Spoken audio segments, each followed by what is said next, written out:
আল্লাহর ঘরের ভিতরে 360টা মূর্তির পূজা। বিশ্বনবী দেখতে পেলেন দুর্বলের উপরে সবলের অত্যাচার।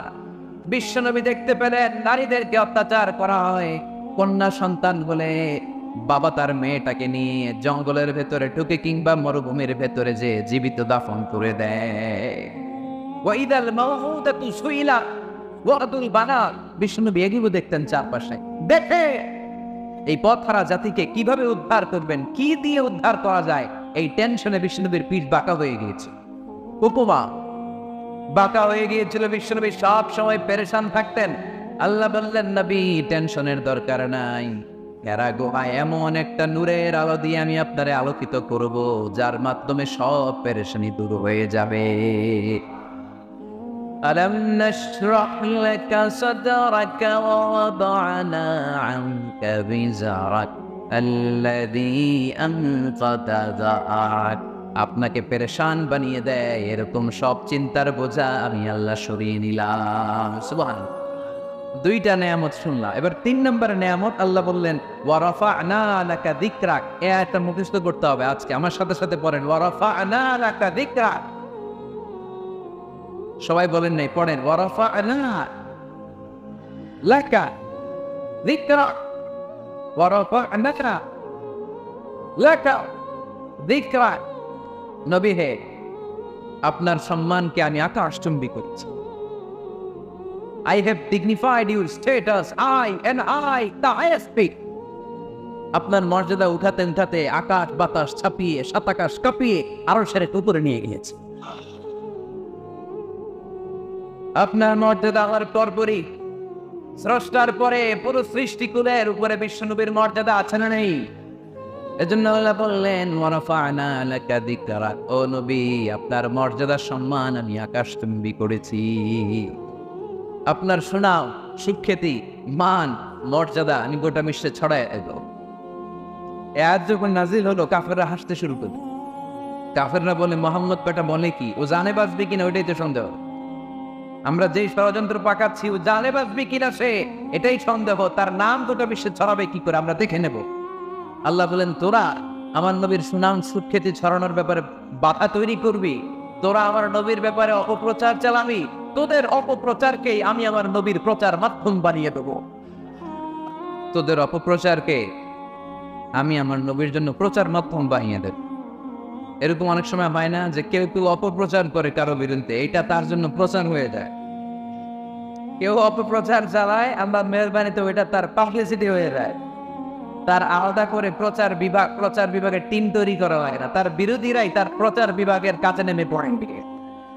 বিশ্বনবী বললেন তোরা, আল্লাহ বললেন তোরা আমার নবীর সুনাম সুখ্যাতিকে থামাবি, তোদের মাধ্যমে আমি বিশ্বনবীর সুনাম সুখ্যাতি গোটা বিশ্বে বুলন্দ করে দেব। আবু জাহেল ফিসলা দিল, খবরদার, হজের মৌসুম, হাজী সাহেবরা গোটা বিশ্ব থেকে আসবে। আমার দলের কর্মীরা, তোরা যেটা করবি সেটা হচ্ছে হাজীদের কাছে যে বলবি মক্কায় নতুন এক পাগল আসছে, নতুন এক জাতিকর আসছে, নাম মুহাম্মদ। নাউজুবিল্লাহ পড়বেন না। খবরদার হাজী সাহেবেরা, এই পাগলের কাছে যেও না। সব হাজীরা গোটা বিশ্ব থেকে এসে মক্কার বিনা প্রান্তরে তাঁবুর ভিতরে ঢুকেছে। আর আবু জাহেলের টিম মেম্বাররা সব তাঁবুর ভিতরে উকি মাইরা কয়, খবরদার, নতুন পাগল হয়েছে। সবাই কয় নাম কি? কয় মুহাম্মদ। নতুন পাগল এসেছে, নাম মুহাম্মদ। নতুন জাদুকর এসেছে, তার নাম মুহাম্মদ। খবরদার, তার কাছে যেও না, তার কথা শোনো না, শুনলে তোমরাও পাগল হয়ে যাবা, তোমরাও পাগল হয়ে যাবে। সে এত বড় জাদুকর, মুহাম্মদ সাল্লাল্লাহু আলাইহি ওয়াসাল্লাম এত বড় জাদুকর। তার জাদু দেখলে, তার কথা শুনলে হাজবেন্ড ওয়াইফের মধ্যে সম্পর্ক বিচ্ছিন্ন হয়ে যায়। সে এত বড় জাদুকর, তার কথা শুনলে বাবা ছেলের সম্পর্ক ছিন্ন হয়ে যায়। সে এত বড় জাদুকর, তার কথা শুনলে বন্ধু বন্ধু আলাদা হয়ে যায়। খবরদার হাজী সাহেবরা, তোমরা হজ করতে এসেছো করো, জমজমের পানি খাও আর খেজুর নিয়ে যাবা বাড়িতে, কিন্তু মুহাম্মদ সাল্লাল্লাহু আলাইহি ওয়াসাল্লামের কাছে যাওয়া যাবে না। আচ্ছা, আপনারা বুঝে শুনে উত্তর দেন। এই যে লক্ষ লক্ষ হাজী মিনার তাঁবুতে বসা, আর আবু জাহেলের লোকটা যে বললো নতুন জাদুকরের নাম মুহাম্মদ, তার কাছে যেও না, এই লক্ষ লক্ষ হাজিরা এর আগে জীবনও মুহাম্মদ সাল্লাল্লাহু আলাইহি ওয়াসাল্লামের নাম শুনছে? তার মানে মুহাম্মদ ইসলামের নাম তাদের কানে পৌঁছে দেওয়ার দায়িত্ব আবু জাহেল নিজেই নিয়ে নিয়েছে। চিল্লায় কর ঠিক কি? অপপ্রচার প্রচার হয়ে গিয়েছে। আর সবাই মনে মনে ভাবে কয় কি এত বড় জাদুকর, হজ করি আর না করি আরে না দেখে যাওয়া হজ তাড়াতাড়ি কোথাও সাইরা এই জাদুকরের কাছে আগে যাবো, দেখি কেমন জাদু দেখায়, দেখি কত বড় ম্যাজিশিয়ান, দেখি তো কত বড় পাগলের কারণ। আল ইনসানু হারিসুন আলা মা মুনিয়া, মানুষকে যেটা নিষেধ করা হয় বেশি মানুষ এটা করতে চায়। যদি বলি ওদিকে যাবি না, ওর বাপের কিরা ওদিকে যাবে, ঠিক কিনা? এটা আমাদের স্বভাব, আমাদের ফাসলা, আমাদের বৈশিষ্ট্য। যেটা আমাদেরকে নিষেধ করা হয় বেশি ওইটা করতে মন চায়। সব হাজিরা মনে মনে ভাবলো আমরা যাব, তোরা যতই বলিস না কেন যাব, হজের পরে অবশ্যই যাও। দেখা গেল হজের পরে বিশ্বনবী মুহাম্মদুর রাসূলুল্লাহ সাল্লাল্লাহু আলাইহি ওয়াসাল্লামের বাড়ির সামনে বিশাল বড় গ্যাদারিং শুরু হয়েছে। সবাই লাইন ধরে দেখা করতে গেছে। দেখা করতে যে বিশ্বনবীর চেহারা দেখে প্রথম নজরেই সব পাগল। এত সুন্দর চেহারা, বিশ্বনবী সাল্লাল্লাহু আলাইহি ওয়াসাল্লামের চেহারার মতো এরকম চেহারার মানুষ পৃথিবীতে আছে? দ্বিতীয়টা, অনেকে বলে সাইয়েদনা ইউসুফ আলাইহিস সালামের চেহারা নাকি বেশি সুন্দর। সুন্দর ঠিক, কিন্তু আমার নবীর চাইতে বেশি নয়। বিষ্ণু বলতেন আনা মালিহুন ওয়া আখি ইউসুফু সাবিহুন, আমার ভাই ইউসুফ হচ্ছে সাবিহ। সাবিহ মানে সাদা সুন্দর ধবধবে, আর আমি হচ্ছে মালিক। মালিক মানে এসেছে মিলহান থেকে, মিলহান মানে লবণ, মানে লাবণ্যময় সুন্দর। আমার ভাই ইউসুফ নবী সাদা সুন্দর, আমি লাবণ্যময় সুন্দর। কোনটার দাম বেশি? লাবণ্যময় সুন্দরের দাম বেশি। সাইয়েদনা ইউসুফ আলাইহিস সালামের চেহারা দেখে মিশরের মেয়েরা লেবু কাটতে যে বা কমলা কাটতে যে, আনার কাটতে, কমলা কাটতে যে আঙ্গুল কেটে ফেলেছিল। কোরআন তার সাক্ষী। ওয়াকাত্তা'না আইদিয়াহুম। আম্মাজান আয়েশা রাদিয়াল্লাহু তাআলা যখন এই ঘটনা শুনেছেন, তিনি মিশরের মেয়েদেরকে ডাক দিয়ে বলেছেন, ও মিশরের মেয়েরা, তোমরা ইউসুফ নবীর সৌন্দর্য দেখে লেবু কাটতে যে আঙ্গুল কেটেছ, আমার স্বামী প্যারা নবী মুহাম্মদ রাসূলুল্লাহ চেহারা যদি তোমরা দেখতা, তাহলে লেবু কাটতে যে আঙ্গুল নয়, কলিজাটা কেটে টুকরা টুকরা করে দিতা। আবার আমাদের আয়েশা বলতো লাকুম শামসুন ওয়া লানা শামসুন, তোমাদের জন্য একটা সূর্য আছে, কিন্তু আমি আয়েশার জন্য আলাদা একটা সূর্য আছে। তোমাদের সূর্যটা প্রতিদিন সকালবেলা পূর্ব আকাশে উদিত হয়ে গোটা দুনিয়াটারে আলোকিত করে দেয়, আর আমার সূর্যটার নাম হলো মুহাম্মদ সাল্লাল্লাহু আলাইহি ওয়াসাল্লাম। মসজিদে নববীতে এশার নামাজের পরে আমার সূর্যটা আমার ঘরে উদিত হয়। তোমাদের সূর্য সকালবেলা পূর্ব আকাশে উঠে গোটা দুনিয়াটারে আলোকিত করে, আমার সূর্য মুহাম্মদ এশার নামাজের পরে আমার ঘরের ভেতরে যখন উকি দেয়, আমার পুরো ঘরটারে আলোকিত করে দেয় কে? এত সুন্দর চেহারা ছিল। ওনার চেহারার নিক দিয়ে হারানো সুই খুঁজে পেয়েছে বিশ্বনবীর স্ত্রীরা। চিল্লায় করা আল্লাহ। বিশ্বনবীর চেহারার সৌন্দর্যের সাথে কারো সৌন্দর্যের কোনো মিল হবে? No comparison with our beloved Prophet Muhammad sallallahu alayhi wa sallam. Whether it's the fitness, whether it's the appearance, whether it's the status, no comparison with our Prophet. এটা ফিটনেসের দিক থেকে হোক, এটা চেহারার সৌন্দর্যের দিক থেকে হোক, এটা কণ্ঠস্বরের ঝংকারের দিক থেকে হোক, সম্মান আর মর্যাদার দিক থেকে হোক, আমার নবীর সম্মানের ধারে কাছেও সম্মান পৃথিবীর কারো হতে পারে না। চিল্লায় বলেন ঠিক। এজন্য আল্লাহ বললেন ওয়ারাফা'না লাকা যিকরাক, নবী আপনার সম্মান বাড়াতে বাড়াতে আমি আকাশচুম্বী করেছি। লোকজন সব যে বিশ্বনবীর দরবারে লাইন ধরেছে। আজিরা সব বিশ্বনবীর কাছে যে চেহারা দেখেই উপকার, বাকি জিনিস তো পরে। অনেকে আছে না, চেহারা দেখেই মানুষ পাগল হয়ে যায়, আছে না নাই?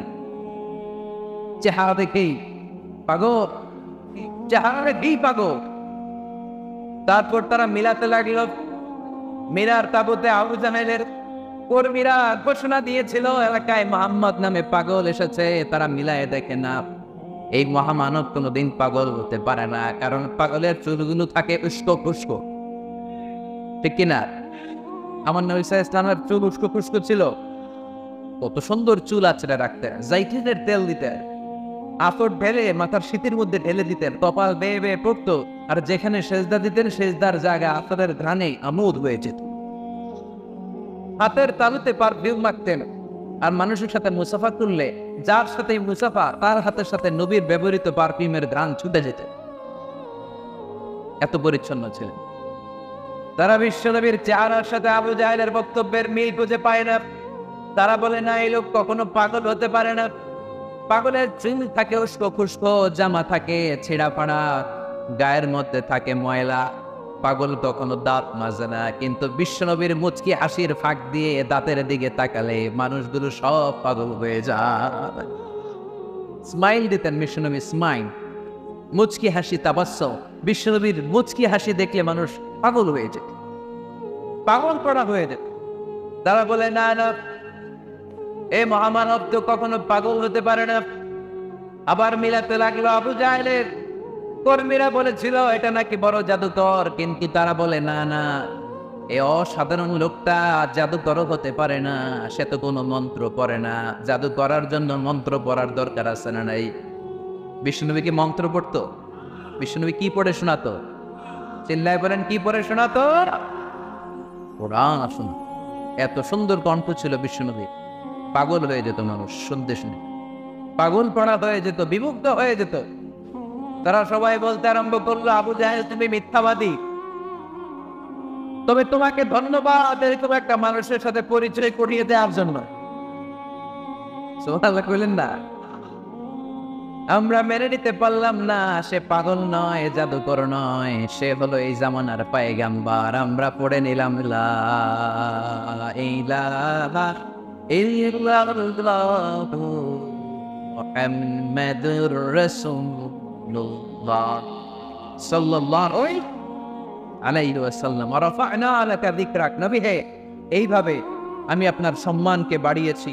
হাইথুমা যুকিরতু যুকিরতা মাই। নবী, যেখানে আমার নাম নেওয়া হবে আমার পর আপনার নামও নেওয়া হবে। পড়ে সুবহানাল্লাহ। যেখানে আমার আল্লাহর নাম, তারপরে আমার নবীর নাম আছে না নাই? কালিমার ভেতরে লা ইলাহা ইল্লাল্লাহ আমার আল্লাহর নাম শোভা পায়, তারপরে মুহাম্মাদুর রাসূলুল্লাহ দ্বিতীয় বাক্যে আমার নবীর সুন্দর নামটা আছে না নাই? কালেমার মধ্যে প্রথমে আল্লাহর নাম, তারপরে নবীর নাম। হাইসুমা যুকিরতু যুকিরতা মাই। নবী, কিভাবে আপনার মর্যাদা আমি বাড়াবো জানেন? যেখানে আমি ওইখানে আপনার, যেখানে আমার নাম নেওয়া হবে তারপরেই সৃষ্টিকুলের মধ্য থেকে শুধু আপনার নাম নেওয়া হবে। সুবহানাল্লাহ পড়ে। আপনার উম্মতেরা গোটা বিশ্বে সালাত আদায়ের জন্য আযান দিবে। আযানের প্রথম 4 বাক্যে আমি আল্লাহর দরদ আল্লাহু আকবার, তারপরের 2 বাক্যে আমি ছাড়া কোনো ইলাহা নাই এটার সাক্ষ্য দেয়া হবে। তারপরের 2 বাক্যে সবাই সাক্ষ্য দিতে বাধ্য, আপনি ছাড়া দুনিয়ায় আর কোনো শেষ রাসূল নাই। তার মানে আযানের মধ্যেও আমার আল্লাহর নামের পরে আমার নবীর নাম আছে না নাই? এরপর আমরা একামত দিয়ে জামাত শুরু করি। এই জামাতের আগে যে একামতটা দেই, এই একামতেও আল্লাহর নামের পরে আমার নবীর নামটা আছে না নাই? আল্লাহু আকবার, আল্লাহু আকবার, আশহাদু আন লা ইলাহা ইল্লাল্লাহ, আশহাদু আন্না মুহাম্মাদার রাসূলুল্লাহ সাল্লাল্লাহু। তার মানে আজানে আমার নামের পরে আপনারা, একামত যে আমার নামের পরে আপনারা। নামাজের শেষে যখন আমরা শেষ বৈঠকে বসি, সেখানে বিশ্বনবীর উপর দুরূদ আছে না নাই? তার মানে সব জায়গায় বিশ্বনবীর নাম নেয়াকে আবশ্যক করে দিয়েছে কে? নবী হে। এই গোটা বিশ্বের ভেতরে সূর্য উঠবে, সূর্য ডুববে, শীত যে গ্রীষ্ম আসবে, দিন যে রাত আসবে, এক মুহূর্তের জন্য আপনার নামের আলোচনা থামবে না। চিল্লায় বলো ঠিক কিনা? রাফা'না লাকা যিকরাক, I have dignified your status very high, very high। অনেক উপরে নিয়েছি, আকাশ বাতাস ছাপিয়ে, সাত আকাশ কাঁপিয়ে আরশ পর্যন্ত আমি আপনার মর্যাদাকে বুলন্দ করেছি। এই পৃথিবীতে যত আসমানি কিতাব এসেছিল সবগুলো আসমানি কিতাবে বিষ্ণুবীর নাম উল্লেখ করেছে কে? তার মানে তাওরাতের ভেতরে বিষ্ণুবীর নাম আছে না নেই? ইনজিলে, জাবুর, সুহফে ইব্রাহিম, সুহফে মূসা আল্লাযী ইয়াজিদুনাহু মাকতুবান ইনদাহুম ফিত তাওরাতি ওয়াল ইনজিল। ইহুদিরা খ্রিস্টানরা বিষ্ণুবীর মানতে চাইতো না। তারা বলতো, মুহাম্মদ তোমার নাম তো আমাদের কিতাবে নাই। বিষ্ণু বললেন পড়ো। তারা পড়তে পড়তে বিষ্ণুবীর জায়গাটা লুকিয়ে রাখে। যেখানে বিষ্ণুবীর নাম ওরা এর ধরে রাখে। বিষ্ণু ইসলাম এক সাহাবাকে বললেন, আমি তো ওদের ভাষা বুঝি না, তুমি ওদের ভাষা বুঝে দেখো কোন জায়গায় সোরামি ডাকো। প্রতিটা কিতাবের প্রতিটা পাতায় পাতায় বিষ্ণুনবীর নাম আছে না নাই? সাইয়েদনা আদম আলাইহিস সালাম থেকে শুরু করে ঈসা আলাইহিস সালাম পর্যন্ত যত নবী এসেছে সব নবী সুসংবাদ দিয়েছে যে একজন নবী আসবে, যেই নবী আসার মধ্য দিয়ে এই আম্বিয়া আলাইহিস সালাম পৃথিবীতে আসার যে ধারাবাহিকতা, এই সিলসিলা, এই চেইনকে আল্লাহ তাআলা কাট অফ করে দিবে। সাইয়েদনা আদম তার বংশধরদেরকে বলেছে, নূহ আলাইহিস সালাম তার প্রজন্মকে বলেছে, ইব্রাহিম আলাইহিস সালাম তার জেনারেশনকে বলেছে, মুসা আলাইহিস সালাম বনি ইসরাইলকে শুনিয়েছে। সর্বশেষ সাইয়েদনা ঈসা আলাইহিস সালাম এসে বলেছে, ইয়াতি মিন বাদি ইসমুহু আহমদ, আমার পরে এমন এক নবী আসবে তার নাম, চিল্লায় বলে, আহমদ বড় বিশ্বস্ত, সে কোন বন্ধু বলো বেশি বিশ্বস্ত, সে কোন বন্ধু বলো বেশি বিশ্বস্ত, কার কাছে মন খুলে দেয়া যায়, কার কাছে প্রাণ খুলে বলা যায়, হওয়া যায় অতি আশ্বস্ত, তার নাম আহমদ বড় বিশ্বস্ত। সুবহানাল্লাহ। ইয়াতি মিন বাদি ইসমুহু আহমদ, আমার পরে এমন এক নবী আসবে তার নাম হবে আহমদ। এই নবীর পরে আর কোন নবী আছে? চিল্লায় বলে, লা নবিয়্যা বাদি ওয়ালা রাসূলা, আমার পরে কোনো নবীও নাই, আমার পরে কোনো রাসূলও নাই। তবে আমার পরে যদি নবী হওয়ার যোগ্যতা কারো থাকে, আমার ওমরে ফারুক নবী হওয়ার যোগ্যতা রাখেনি। কোন নবী নাই, আমার পরে কোন নবী নেই। তার মানে বিশ্বনবীর জীবনে 3 নম্বর নিয়ামত হলো রাফা'না লাকা যিকরাক, মর্যাদা আমি বাড়াতে নবী অনেক উপরে নিয়েছি।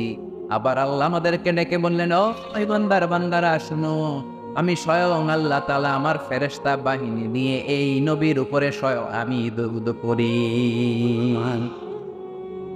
ইন্নাল্লাহা ওয়া মালাইকাতাহু ইউসাল্লুনা আলান নবী ইয়া আইয়ুহাল্লাযীনা আমানু সাল্লু আলাইহি ওয়া সাল্লিমু তাসলিমা। পড়েন, আল্লাহুম্মা সাল্লি আলা মুহাম্মদ وعلى آل محمد كما صليت على إبراهيم وعلى آل إبراهيم إنك حميد مجيد. اللهم بارك على محمد وعلى آل محمد كما باركت على إبراهيم وعلى آل إبراهيم إنك حميد مجيد. চিৎকার করে পড়েন সুবহানাল্লাহ। এমন নবী যে নবীর উপর আল্লাহ নিজেই দুরূদ পড়ে, ফেরেশতারা পড়ে, এজন্য আমাদের উপর দরকার আছে না নাই? আবার আল্লাহ বললেন, নবী আপনি এমন নবী যেই নবীকে আমি হাউজে কাউসার দিয়েছি, লক্ষ লক্ষ নবীদের কাউরে কিয়ামতের দিন আমি হাউজে কাউসারের মালিক বানাবো না, শুধুমাত্র কেবলমাত্র একমাত্র আপনি ছাড়া। ইন্না আ'তাইনাকাল কাউসার ফাসাল্লি লিরাব্বিকা ওয়ানহার ইন্না শানিআকা হুয়াল আবতার। সুবহানাল্লাহ। এই হাউজে কাউসারের পানি খেতে চান, পান করতে চান? বিশ্বনবী না দিলে খাইতে পারবো আমরা? হাউজে কাউসার পান করতে চান কারা? হাত তুলে দেখা।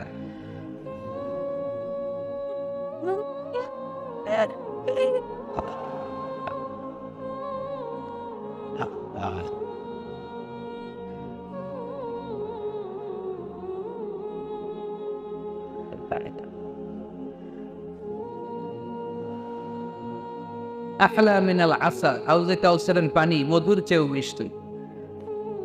আবরাদু মিনাস সাল, বরফের চাইতেও ঠান্ডা। আবিয়াদু মিনাল লাবান, দুধের চাইতেও সাদা।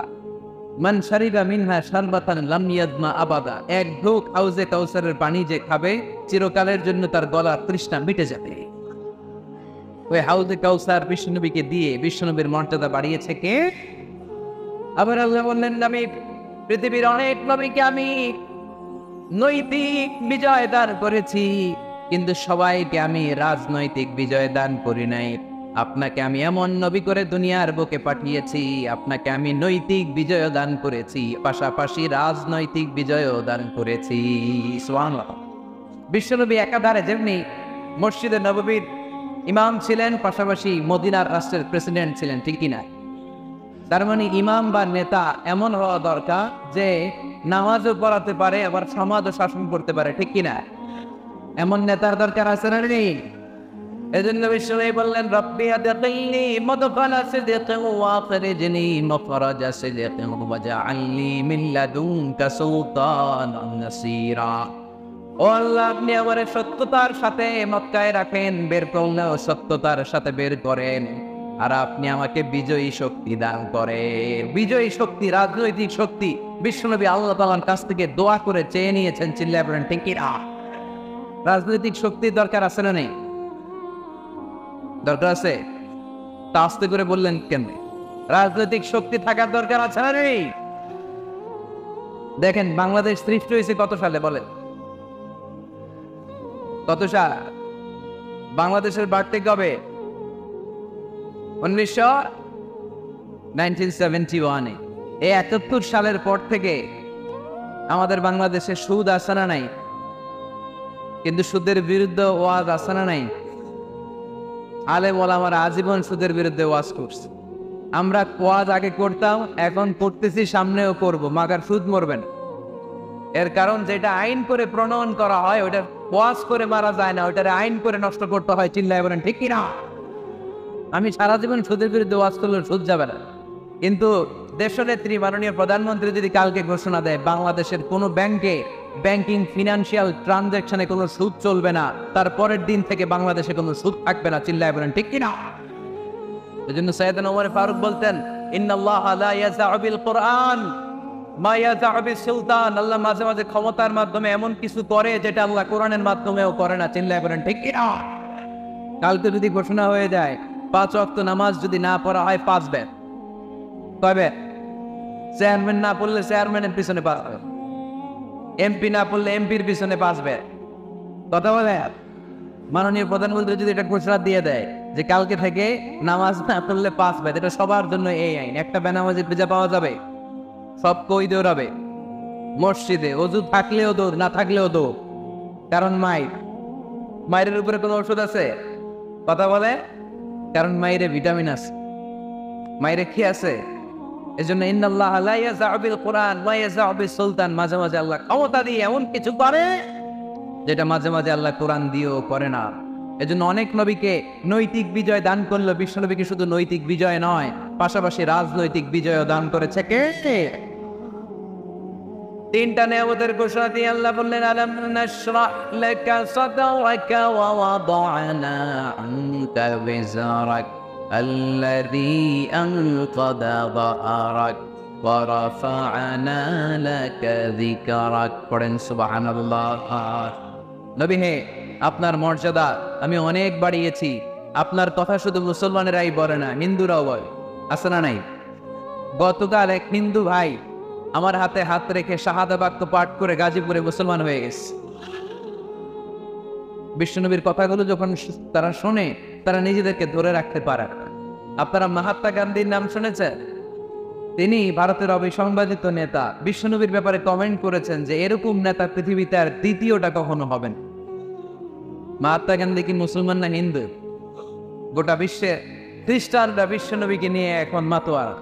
মাইকেল এইচ হার্ট খ্রিস্টান, একটা বই লিখে গোটা বিশ্ব কাঁপিয়েছেন, দি 100 ranking of the most influential people and person in the world.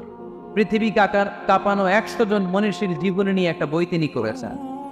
এই 100 জন মনীষীর জীবনের মধ্যে যাকে নাম্বার 1 তিনি করেছেন, তিনি হচ্ছেন আমার নবী, আপনার নবী, প্যারা নবী, বিশ্বনবী মুহাম্মদ রাসূলুল্লাহ সাল্লাল্লাহু আলাইহি ওয়াসাল্লাম। মাইকেল এইচ হার্ট কি মুসলমান? সে একজন খ্রিস্টান। তার মানে ওয়া রাফা'না লাকা যিকরাক, বিশ্বনবীর সম্মান শুধু আমাদের মধ্যেই প্রচারিত হয় না, ইহুদি খ্রিস্টান বৌদ্ধদের মাধ্যমেও বিশ্বনবীর সম্মানকে বাড়িয়ে দিচ্ছে কে? I have studied him, the wonderful man, in my opinion, far from Antichrist, and he must be called the savior of humanity. খ্রিস্টানরা বলছে আমরা এই মুহাম্মাদের জীবনী গবেষণা করে পড়েছি, তাকে খ্রিস্টান বিরোধী বলা তো দূরের কথা, তাকে মানবতার ত্রাণকর্তা বলতে হবে। তিনি গোটা বিশ্বের জন্য সুপারম্যান হয়ে পৃথিবীতে এসেছে। As a father, as a teacher, as a lawgiver, as a lawmaker, Muhammad is the superman of the world. স্বামী হিসেবে, পিতা হিসেবে, নেতা হিসেবে, নবী হিসেবে মুহাম্মদ ইসলাম সাধারণ কোনো মানুষ নয়, তিনি গোটা বিশ্বের জন্য সুপারম্যান হয়ে পৃথিবীতে আগমন করেছে। ওয়ারাফা'না লাকা যিকরাক, নবী দুশ্চিন্তা করবেন না, টেনশন করবেন না, আমি আপনার সম্মানকে বাড়িয়ে দেব। এই তিনটা নেয়ামতের বর্ণনা সূরা ইনশিরাহের ভিতরে বর্ণনা করলেন কে? এরপরে রব্বুল আলামিন বিশ্বনবীকে নেয়ামতের বর্ণনার ঘটনা শুনিয়ে বিশ্বনবীকে সান্ত্বনা বাণী শোনাচ্ছেন আর পড়ছেন ফাইন্না মাআল উসরি ইউসরান ইন্না মাআল উসরি ইউসরা। নবী গো, নিশ্চয়ই কষ্টের পরে আছে আনন্দ, দুঃখের পরেই আছে সুখ। সুবহানাল্লাহ। কষ্টের পরে আনন্দ, দুঃখের পরে। The struggle is impermanent in our life. দুঃখ কষ্ট এটা আমাদের জীবনে পার্মানেন্ট না, এটা সাময়িক। আচ্ছা, আওয়াজ করে উত্তর দেন তো, এক বছরে কয় দিন আপনাদের ফরিদপুরে? গত 365 দিনে না খেয়েছিলেন কয় দিন? 30 দিন। তার মানে অল্প কিছুদিন না খেয়েছিলাম, সারা বছরই খেয়েছিলাম, ঠিক কিনা? আচ্ছা, তো 365 দিনে অসুস্থ ছিলেন কয় দিন? 4-5 দিন, কিংবা 20 দিন, কিংবা 1 মাস, কিংবা 56 দিন, কিংবা 65 দিন। তার মানে বাকি 300 দিন আরামে ছিলাম কি ছিলাম না? তার মানে আমাদের জীবনে দুঃখ বেশি না আনন্দ বেশি? সুখ বেশি না কষ্ট বেশি? এজন্য আল্লাহ বললেন, খবরদার, মুমিন কখনো হেরে যায় না, মুমিনের হারাবার কিছু নাই। মুমিনের জীবনে যদি আনন্দ আসে, মুমিন শুকরিয়া করে, শুকরিয়া করলে সওয়াব আসরা নাই। আর মুমিনের জীবনে যদি দুঃখ আসে, মুমিন সবর করে, ধৈর্য ধরে, ধৈর্যেও সওয়াব আসরা নাই। তাহলে আমাদের সব দিক দিয়েই তো আনন্দের দিনগুলোতে শুকরিয়া করব, আর দুঃখের দিনগুলোতে ধৈর্য ধরবো, দুইটার মধ্যে সওয়াব আসরা নেই। এজন্য নবী সাল্লাল্লাহু আলাইহি বললেন, আজাবান লি আমরিল মুমিন, মুমিনের বিষয়টা খুবই আশ্চর্যের। ফাইন আসাবাতহু সাররাউন শাকারা, মুমিন যদি আনন্দে থাকে সে শুকরিয়া করে, শুকরিয়া করলে লাভ আসরা নেই। ওয়াইন আসাবাতহু দাররাউন সাবারা, আর দুঃখে পড়লে সে সবর করে, ধৈর্য ধরে, ধৈর্য ধরলে সওয়াব আসরা নেই। তার মানে আমাদের হারাবার কিছু আছে। মাঝে মাঝে আল্লাহ আমাদেরকে দুঃখ কষ্ট দিয়ে পরীক্ষা করতে চান, এগুলো আমাদের জন্য খারাপ নয়। এই দুঃখ কষ্ট বিপদ আমাদের কোমরকে সোজা করে, আমাদের পায়ের মাটিকে শক্ত করে, চিল্লায় বলেন ঠিক কিনা? প্রতিকূল পরিবেশে কিভাবে বাঁচতে হয় এই দুঃখ কষ্ট আমাদেরকে শিখায়। এজন্য মুমিন বান্দার বৈশিষ্ট্য হচ্ছে দুঃখ কষ্ট বেদনা জ্বালা এগুলোতে সে আপসেট পায় না, সে হাল ছেড়ে দেয় না, সে ভরসা রাখে একজনের উপর, চিল্লায় বলতে হবে তিনি কে? কারণ মুমিন জানে রাত্রি যত গভীর হয়, অন্ধকার তমানিসা ভেদ করে সুবহে সাদিক হয়। সে আপসেট পায় না, সে হাল ছেড়ে দেয় না, সে ভরসা রাখে একজনের উপর, চিল্লায় বলতে হবে তিনি কে? কারণ মুমিন জানে রাত্রি যত গভীর হয়, অন্ধকার তমানিসা ভেদ করে সুবহে সাদিক হয়। মুমিন জানে গর্ভবতী নারীর পেটের ব্যথা যেই দিন বাড়তে থাকে, ওই দিনই নতুন মেহমান আগমনের সময় ঘনাতে থাকে। মুমিন জানে তার জীবনে দুঃখ কষ্ট বিপদ যত বাড়তে থাকে, সুখের দিন কাছে আসতে থাকে। এজন্য মুমিনের হারাবার কিছু নেই। ফাইন্না মাআল উসরি ইউসরা, ইন্না মাআল উসরি ইউসরা। নবী হে, কষ্টের পরেই আছে আনন্দ, দুঃখের পরেই আছে সুখ। আপনি সমস্যায় পড়েছেন, ওই সমস্যার সমাধানও আছে না নেই? এই পৃথিবীতে এমন কোন সমস্যা আছে যেটা সমাধান নেই? কথা বলেন। সমস্যা তৈরি করেছে কে? আবার সমাধানও দিয়েছে কে? আল্লাহ doesn't create a law without its key. আল্লাহ কখনো চাবি না বানাইয়ে ওটার তালা বানায় নেন। কথা কর, তালাও যেহেতু আছে, ওই তালার চাবিও বানিয়েছে কে? মান সাল্লাল্লাহু দান ইল্লা আনজালাল্লাহু লাহু শিফা। আল্লাহ দুনিয়ায় এমন কোন রোগ পাঠায় নাই যেই রোগের ঔষধ বানায় নাই, এমন কোন রোগ নাজিল করে নাই যেই রোগের কোনো চিকিৎসা বানায় নাই, হয়তো সেটা আবিষ্কার হয়নি। অনেকে ক্যান্সারের কথা বলতে পারেন যে হুজুর ক্যান্সার এমন রোগ, এই ক্যান্সার তার নাই কোনো অ্যান্সার, কিন্তু বিজ্ঞানীরা বলতেছে এটারও অ্যান্সার আবিষ্কৃত হচ্ছে। সুবহানাল্লাহ কবেন না? কিছু কিছু ক্ষেত্রে হয়েও গিয়েছে। এজন্য দুঃখের পরেই আছে সুখ, কষ্টের পরেই আছে আনন্দ। এই দুনিয়াটাই এরকম, কষ্টের পরই আনন্দ। দেখবেন তারাবির নামাজ 20 রাকাত পড়তে কষ্ট লাগে না? কোমরে ব্যথা, হাঁটুতে ব্যথা, কিন্তু 20টা রাকাত যখন শেষ করে মসজিদ থেকে বের হই একটা আনন্দ আছে না নাই? কষ্ট করে পরীক্ষার জন্য প্রিপারেশন নিলেন আপনি কয়েক মাস, কিন্তু ফলাফল যখন ভালো হয় তখন একটা আনন্দ আছে না নাই? সারাদিন রোজা রাখলেন রমজানে, কি কষ্ট, তৃষ্ণায় গলা ফেটে যায়, কিন্তু ইফতারির সময় যখন রুহ আফজা শরবতটা খাই কেমন লাগে? একটা আনন্দ আছে না নাই? এজন্য আল্লাহ বললেন فَإِنَّ مَعَ الْعُسْرِ يُسْرًا إِنَّ مَعَ الْعُسْرِ يُسْرًا। ও নবী, কষ্টের দিন মক্কায় অল্প কিছু দিন, মদিনাতে আনন্দের দিন অপেক্ষা করছে। আমাদের জীবনে যে দুঃখ কষ্ট আসে আমরা ধৈর্য ধরব, তাও কি করবো একজনের উপর, তিনি কে? কারণ আমরা বিশ্বাস করি কষ্টের দিন এটা চিরকালের জন্য নয়, সামনে আনন্দের দিন আমাদের জন্য সেট করে রেখেছে কে? তাহলে আমরা সূরাতুল ইনশিরাহ থেকে 3টা নিয়ামতের বর্ণনা শুনলাম, বিশ্বনবীকে কি সান্ত্বনা দেয়া হলো সেটা শুনলাম। এবার 2টা গাইডলাইন শুনে তাফসীর আমরা শেষ করব। শুনতেছে? কষ্ট হচ্ছে? উঠা বসা করতেছেন কেন? উঠলেন কারা কারা? শেষ করে দিব? দোয়া করে দেই। কি গাইডলাইন দিলেন শুনবেন? কে কে শুনবেন না? হাত তোলেন। কষ্ট হইতেছে? গরম লাগতেছে না? আমিও গামতেছি আপনাদের সাথে সাথে, অনেক গ্যাদারিং হয়ে গেছে। আসেন আল্লাহর নামে 3টা তাকবীর দেই, তারপর কোন 2টা গাইডলাইন তিনি বিশ্বনবীকে দিলে ওই নির্দেশনা বাণীটুকু শুনে আজকে আমরা বিদায় নিব। আওয়াজ করে পড়তে হবে লিল্লাহে তাকবীর, লিল্লাহে তাকবীর, লিল্লাহে তাকবীর। গাইডলাইন নাম্বার 1, ফাইদা ফারাগতা ফানসাব।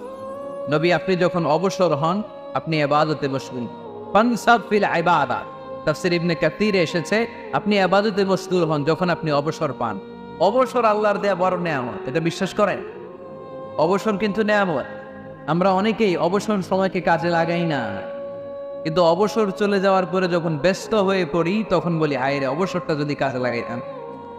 পরীক্ষার পরে 3 মাস ছুটি ছিল, এই 3 মাস অবসরে যদি পড়তাম তাইলে তো আজকে ভার্সিটিতে চান্স পেয়ে যেতে, ঠিক কিনা? এই জন্য বিশ্বনবীর আল্লাহ বললেন নবী فَإِذَا فَرَغْتَ فَانصَبْ وَإِلَى رَبِّكَ فَارْغَب। মাদানী জীবনে, মাক্কি জীবনে, দাওয়াতি কার্যক্রমের পরে, রাষ্ট্রীয় কার্যক্রমের পরে যখনই আপনি অবসর পাবেন তখনই আপনি ইবাদত করেন, তখনই বেশি বেশি আল্লাহর কাছে দোয়া করে। দোয়াটা খুব শক্তিশালী, কিন্তু আমরা অনেকে জানি না কি করে দোয়া করতে হয়। সিনসিয়ার দোয়া ইজ লাইক এ মিসাইল। আপনারা প্রায় পত্রিকায় শুনবেন আমেরিকা অমুক দেশে মিসাইল হামলা করেছে, শুনছেন? মিসাইল হামলা এমন হামলা, কত সেন্টিমিটার বেগে যে কোন জায়গায় অ্যাটাক করবে, যেখানে মারার কথা ওখানে পড়ে। ঠিক দোয়াটা হচ্ছে মিসাইলের মতো। আপনি যদি দোয়ার মতো দোয়া করতে জানেন, ওই দোয়াটাও জায়গা মতো যে ভেদ করবে, চিল্লায় কম, ঠিক কিনা? কিন্তু আমরা দোয়া করতে জানি না, কি করে দোয়া করতে হয় এটা জানি না। বিশ্বনবীকে আল্লাহ বললেন নবী ফাইদা ফারাগতা ফানসাব, যখন আপনি অবসর হবেন তখন আপনি দোয়া করেন, আল্লাহর কাছে চান। বেশি বেশি চাইলে খুশি হয় কে? তার মানে প্রথম ঘোষণা হলো ফাইদা ফারাগতা ফানসাব। প্রথম নির্দেশনা হলো নবী যখনই আপনি অবসর পাবেন ইবাদত করবেন এবং দোয়া করবেন, বেশি বেশি আল্লাহর কাছে চাইবেন। 2 নাম্বার দিক নির্দেশনা হলো ওয়াইলা রব্বিকা ফারগাব, সব সময় আপনি আপনার আল্লাহর দিকে মনোনিবেশ করবেন। বিপদে পড়লে ডাকবো কারে? আমাদের অসুস্থতাকে সুস্থতায় পরিণত করে দিতে পারে কে? চাকরির জন্য পাগল পাড়া, চাকরি নাই, চাকরির ব্যবস্থা করে দিতে পারে কে? বিদেশে যেতে মনে চায়, পাসপোর্ট দিয়ে রেখেছি, ভিসা নাই, ভিসা লাগায় দিতে পারে কে? কিন্তু আমরা দুঃখ কষ্ট বেদনা কিছু একটা হইলেই সবার আগে আল্লাহরে শেয়ার করার আগে ফেসবুকে শেয়ার মেরে দিই, আছে না নাই? আপনাদের ফেসবুকে অ্যাকাউন্ট আছে নাকি? কার কার আছে দেখি? আছে আছে। এটার জন্য আমরা ভালো কাজে লাগাই, ঠিক কিনা? আপনি চাইলেই এমনভাবে ফেসবুক ফ্রেন্ড লিস্ট করতে পারেন যারা ভালো ভালো জিনিস শেয়ার করে, যারা মোটিভেশনাল জিনিস শেয়ার করে, ইসলামের পক্ষে কথা বলে। আপনার এক একটা শেয়ারে অনেকের জীবন বেঁচে যেতে পারে, ঠিক কিনা? একজন মুমূর্ষু রোগীকে বাঁচাতে রক্তের প্রয়োজন, রক্তের গ্রুপ এ পজিটিভ। যারা রক্তদান করতে আগ্রহী তারা এই নাম্বারে যোগাযোগ করুন। ফেসবুকে মাঝে মাঝে এরকম নিউজ আসে না নেই? আপনি just you put down in share, শেয়ারের মধ্যে একটা পুট করে দিলেন, একটু শেয়ার মেরে দিলেন, ছড়িয়ে পড়লো হাজার হাজার ফেসবুক ফ্রেন্ডদের কাছে। তাদের অনেকে ব্লাড দিতে আগ্রহী, সে তাড়াতাড়ি যে সেখানে ব্লাড ডোনেট করে আসলো। আপনার একটা শেয়ারের কারণে বেঁচে গেল অনেকগুলো প্রাণ। চিল্লা এখন ঠিক কিনা? রক্তদানের মতো শ্রেষ্ঠ ইবাদত হতে পারে? আমরা মনে করি শুধু জিকিরি ইবাদত, আমরা মনে করি শুধু নামাজি ইবাদত। রক্তদান, এক ব্যাগ রক্ত থেকে অনেক মানুষকে বাঁচানো যায়। এর মধ্যে আছে হিমোগ্লোবিন, এর মধ্যে আছে প্লাটিলেট, আছে প্লাজমা।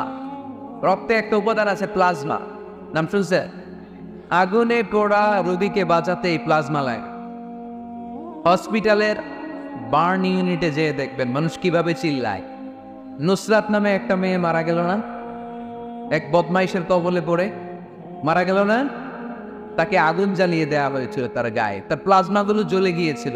প্লাজমা আলাদা করা হবে, প্লেটলেটস আলাদা করা হবে, হিমোগ্লোবিন আলাদা করা হবে, শ্বেতকণিকা, লোহিত কণিকা আলাদা করে অনেকগুলো মানুষ বেঁচে যাবে। এজন্য ফেসবুক থাকাটা দোষের কিছু না, তবে ভালো কাজে আমরা ব্যবহার করবো, ঠিক কিনা? আপনার ফেসবুক শেয়ারিং আপনার জান্নাতি বানাতে পারে, আর আপনার ফেসবুক শেয়ারিং আপনার জাহান্নামের লাকড়ি বানাতে পারে। চিল্লায় বলেন ঠিক কিনা? So the decision is yours. সিদ্ধান্ত আপনাকে নিতে হবে, আপনি কিভাবে করবেন। যে কোনো বিপদে ইলা রাব্বিকা ফারগাব, কোনো দিকে মনোনিবেশ না করে কার দিকে মনোনিবেশ করব? যে কোনো বিপদ আপদ ফেসবুকে শেয়ার করার আগে শেয়ার করবো কার কাছে? আমাদের যার যা লাগে আল্লাহ সবও যদি দিয়ে দেয়, আল্লাহ মনোভান্ডারের 1 ইঞ্চিও কমবে। হাদিসে কুদসিতে আল্লাহ বললেন, লাউ আন্না আউওয়ালাকুম ওয়া আখিরাকুম ওয়া ইনসাকুম ওয়া জিন্নাকুম, পৃথিবীর সব জিন, পৃথিবীর সব মানুষ বিশাল মরুভূমিতে দাঁড়িয়ে যদি আমার কাছে চাইতে শুরু করে, আল্লাহ এটা দাও, ওটা দাও, ওটা দাও, আমি আল্লাহ তোমাদের সব চাহিদাও যদি মিটিয়ে দেই, আমি আল্লাহর ধনভাণ্ডারের 1 ইঞ্চিও কমবে। এজন্য চাইবো কার কাছে? বিপদে আপদে ভরসা করবো কার কাছে? আর অবসরগুলোকে কাজে লাগানোর দরকার আছে না নাই? স্বাবলম্বী হওয়ার চেষ্টা করার দরকার আছে না নাই? ইন্না মাআল উসরি ইউসরা, ইন্না মাআল উসরি ইউসরা। নবী হে, কষ্টের পরেই আছে সুখ, দুঃখের পরেই আছে আনন্দ। সবসময় মানুষের সময় একরকম কাটে না। এজন্য আমরা তাওয়াক্কুল করতে চাই একজনের উপর, তিনি কে? আল্লাহ আমাদের সবাইকে কথাগুলো বুঝে আরো আমল করার তৌফিক দান করুক। আমরা পড়ি আমিন। আপনারা ওঠা বসা করতেছেন কেন? এই উঠছেন কে? কে দেখি, এই উঠছো কেন তুমি? বস, আমরা একসাথে বিদায় নিই। সূরাতুল ইনশিরাতে আমরা যেটা শিখলাম সেটা হচ্ছে বিশ্বনবীর মর্যাদা সবচাইতে বেশি, ঠিক কিনা? এজন্য বিশ্বনবীর জীবনী পড়তে হবে। কখনো মানুষের ক্ষতি করতে চাইতেন, এমনকি যুদ্ধের ময়দানে যেখানে আপনি প্রতিপক্ষকে আঘাত করবেন, সেখানেও বিশ্বনবী ক্ষয়ক্ষতিকে মিনিমাইজ করার ট্রাই করতেন। তিনি যখন খায়বা দুর্গে আক্রমণ করবেন, তার মিলিটারিকে, বিষ্ণু ইসলাম মিলিটারিকে 5 ভাগে ভাগ করতেন। 5 ভাগে ভাগ করতেন। কি কমান্ডার ছিলেন তিনি! এক ভাগের নাম মুকদ্দমাতুল জাইশ, ফ্রন্ট উইং। ডান দিকে একটা থাকতো মাইমানা, বায়ে একটা থাকতো মাইসারা, মাঝখানে যে ব্যাটালিয়ন থাকতো এটার নাম কা, পেছনেরটার নাম খাও। সুবহানাল্লাহ পড়ে। জন্য বিশ্বনবী যখন অ্যাটাক করতেন তখন সবাই বলতো, যা মুহাম্মদ ওয়াল খামিস, মুহাম্মদ তার 5 উইং এর ব্যাটালিয়ন নিয়ে আমাদের উপর আক্রমণ করেছে। যুদ্ধের ময়দানে এখানে ঘোষণা দিতেন, খবরদার, এই যে ইহুদিদের উপর আক্রমণ করবা, যুদ্ধ করবা, কোন নারীদের গায়ে হাত তুলো না, শিশুর গায়ে হাত তুলো না, বৃদ্ধ বৃদ্ধার গায়ে হাত তুলো না, খ্রিস্টান পাদ্রী বাবা যারা আছে, ফাদার অফ খ্রিস্টিয়ান, পাদ্রীদের গায়ে হাত তোলো। যুদ্ধ করতে যে গবাদি পশু বেরো না, গাছপালাগুলো ভেঙো না। সুবহানাল্লাহ করতে মনে চায় না? গেছে যুদ্ধ করতে, গেছে কি, কিন্তু ক্ষয়ক্ষতি মিনিমাইজ করার জন্য কি চেষ্টা করতেন, কি রহমতের নবী, সবাইকে সম্মান করতেন, সবাইকে মানুষ হিসেবে দেখতেন। আমরা ভাগ করে ফেলি, আমরা দেখা মাত্রই যদি দেখি মাথায় টিপনি আর দাড়ি, তখনই ভাবা শুরু করে এটা কার মরিদ? কি সরষিরার মরিদ, না চর্মনায়ের মরিদ, না আটরশির মরিদ, না অমুক জায়গার মরিদ?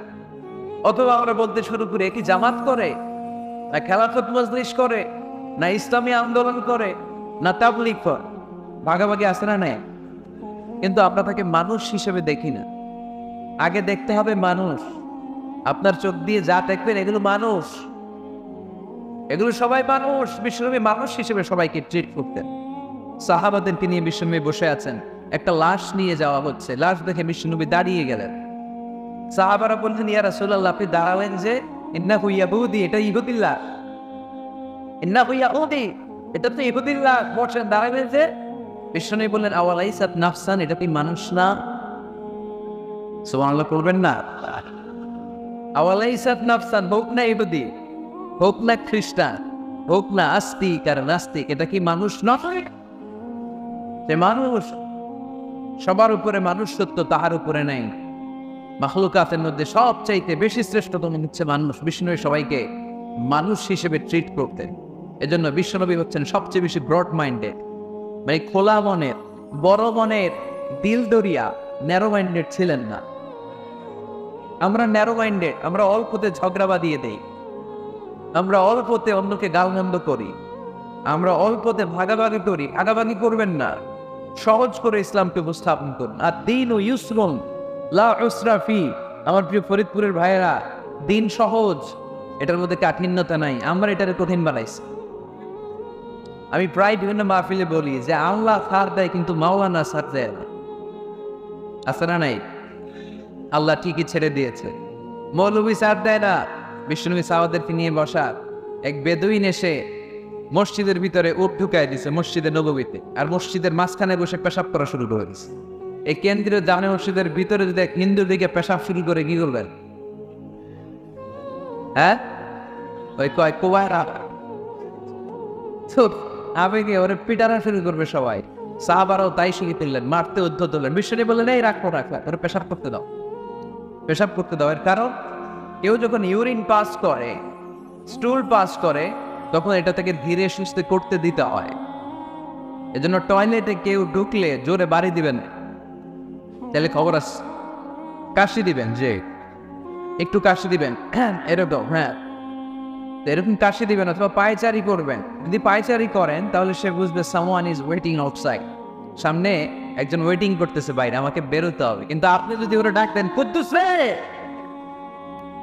কুদ্দুস কইবো আমি নাই, কারণ এটা ভয়ঙ্কর একটা বিষয়। আপনি যখন ইউরিন পাস করছেন, স্মুথলি করতে হয়, তখন ডাক দিলে পেশাব আটকায় গেলে আপনার ভয়ঙ্কর রোগ হতে পারে। কি ফিলোসোফার ছিলেন, কি বড় ডাক্তার ছিলেন বিশ্বনবী মুহাম্মদ সাল্লাল্লাহু। বিশ্বনবী বলেন, ওরে ডেকো না, কাজ সারতে দাও। ইচ্ছা মতো বেটা পেশাব করার পরে বিশ্বনবী গেলেন, যে বললেন, তুমি যে পেশাব করেছো, তুমি কি জানো এই জায়গাটা কি? বেদিন বলে, না, আমি তো জানি না এই জায়গাটা কি। বিশ্বনবী বললেন, এটা আমাদের ইবাদতগাহ, এটা আমাদের কি? ইবাদতগাহ। এখানে ঢুকে আমরা আমাদের রবরে ডাকি, আল্লাহরে ডাকি, আমরা নামাজ পড়ি, জিকির করি, তাসবিহ করি, এটা আমাদের ইবাদতগাহ। কাজটা করা তোমার মোটেও ঠিক হয়। লোকটা অবাক হয়ে গেল, কত নাকি তাদের ইবাদতগাহতে আমি পেশাব করেছি, আর আমাকে জামাইয়া দো, আর আমাকে এত সুন্দর করে বলে যে এটা ইবাদতগাহ। আমাদের ইবাদতগাহের ভিতরে যদি কেউ এরকম করতো, ওরা তো একেবারে সাইজ করে ফেলতাম। সে অবাক হয়ে গেল, তো জিজ্ঞেস করলো, হু আর ইউ, কে আপনি? বিশ্বনবী বললেন, আনা মুহাম্মদ সাল্লাল্লাহু, আমি শান্তির ধর্ম ইসলামের প্রেরণার বাণীবাহক